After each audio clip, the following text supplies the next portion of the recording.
భారతదేశం నా మాతృభూమి, భారతీయులందరూ నా సోదరులని మా ప్రతిజ్ఞ చెప్తుంది. హిందూ వాళ్ళని పూర్వాన్ని ప్రేమించమని బైబిల్ చెప్తుంది. మాధవ సేవని హిందూ మతం చెప్తుంది, ముస్లిం మతం చెప్తుంది, అన్ని మతాలు చెప్తున్నప్పుడు ఈ మతాల యొక్క సారం ఎక్కడ పోతుంది, ఎందుకు దీన్ని అవలంబించడం లేదు అని చెప్పేసి ఒకసారి థింక్ చేశాను. సో థింక్ చేసి ఈ సమస్యకి ఏదైనా ఒక పరిష్కారం చేయాలని అనుకున్నాను. ఇంతమంది నేను మార్చలేను, ఎంతోమంది దీనికి ఒక సంస్థకు చేయులు కలిపితేనే కానీ నేను చేయలేనటువంటి పరిస్థితి. కనుక అందరు చేయులు కలిపి దీనికి ముందుకు రావాలని నేను అందరినీ ఈ యొక్క సంస్థకి ఆహ్వానిస్తున్నాను. ఈయన పేరు పరమేశ్వర్, పట్టభద్రుడు, హాకీ క్రీడాకారుడు కూడా. విధి విలాసం పిచ్చివాణ్ణి చేసింది. ఇప్పుడు మామూలు మనిషి అయ్యాడు.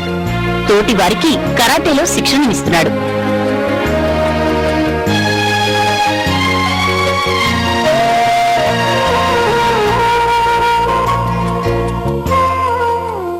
Kamareddy Nizamabad district sports champion, hockey champion Parameshwar అంట నా పేరు. ఉస్మానియా కాలేజ్ బిఏ చేసిన, కామారెడ్డి కాలేజ్లో. మనోహర్ గారు అన్న డబల్ రోటీ, పాలు, అన్నం, ఫుడ్, మిల్క్ అన్నీ ఇస్తున్నారు. ఒక్క ఈ రాష్ట్రమే కాదు, ఏ రాష్ట్రం నుంచి వచ్చినా ఈ తలుపులు తెరిచే ఉంటాయి. ఇక్కడ మానసిక రోగుల్లో పరాయి రాష్ట్రానికి చెందిన సుల్తాన్ మంచి గాయకుడు. ఆయన పాటలతో ఇక్కడి వారిలో ఉత్సాహాన్ని, ఆనందాన్ని పంచుతూ తాను పరోక్షంగా చికిత్స చేస్తున్నాడు. याद तेरी आएगी, तेरा साथ छूटा टूटा दिल तो ये जाना, कितना है मुश्किल तो दिल का लगाना, दिल का हमेशा से है दुश्मन जमाना, गम ये तूने मुझे ना पहचाना. ఇక్కడ అందరూ వీర్లాంటి వారే. సుమారు 60 మంది ఇక్కడ సేద తీరుతున్నారు. ఒకప్పుడు పిలిచినా పలకని ఆప్యాయత, ఓదార్పు అన్నీ ఇప్పుడు వీరి దగ్గరకొచ్చాయి. ఆడుతూ పాడుతూ చికిత్స పొందుతూ కొత్త లోకాన్ని చూస్తున్నారు. ఇక ఆకలి ఈ పరిసరాల్లో కనిపించదు. అమ్మ ఒడి ఉన్న చోట ఆకలి ఉంటుందా? ఇప్పుడు తాము కూడా పని చేసుకుని బతకగలం అన్న ఆత్మవిశ్వాసాన్ని నింపిన మనోహర్ చికిత్స నిజంగా అభినందనీయం. ఇక్కడ వచ్చినప్పటి నుంచి నాకు ఏదొకటి లేదు, పిచ్చి లేదు, ఏం లేదు. ఈ సంస్థకు నేను ఒక జనరల్ మేనేజర్గా మా సార్ అపాయింట్మెంట్ చేసిండు. నేను మొత్తం చూస్తున్నాను. ఇట్లాంటి మనోహర్ సార్లు ఇంకా 10 మంది పుట్టి ఇలాంటి పిచ్చర్లని ఇంకా మంచిగా చేస్తారని నేను అంతే కోరుకుంటున్నా. ఫుట్పాత్ నుంచి ఈ ఆలయం వరకు సాగిన వీరి ప్రయాణం కొత్త వెలుగును పంచింది. ప్రభుత్వం నుంచి ఎటువంటి సహాయం లేకపోయినా, ఒడిదుడుకులు ఎదురవుతున్నా నావికుడై నడిపిస్తున్న మనోహర్ నిజమైన బాధ్యత గల పౌరుడు.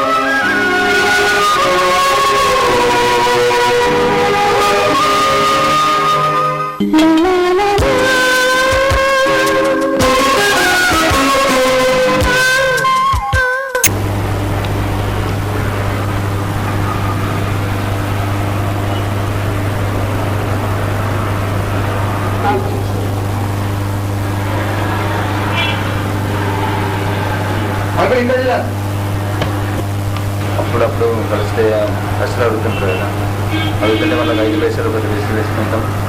వాటి వల్ల లాభం లేదు. ఇప్పుడు వీళ్ళు చేసే దానికి ఆకర్షించి బియ్యం అనేది డొనేట్ చేస్తున్నాను. గట్టిగా గట్టి మంచి. ఇప్పుడు అనాథ వల్ల ఇప్పుడు అక్కడ ఇచ్చేవాళ్ళు తిరుగుతారు కదా, తిరుగుతుంటే వీళ్ళు ఈ హాస్పిటల్ మొన్న చేసిన కార్యక్రమం చూసి ఆకర్షితులమై నేను నా ఉద్దేశం సాయంగా ఈ బియ్యం అనేది డొనేట్ చేస్తున్నాను అంతే. రండి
ఆయన మీకేం కావాలమ్మా?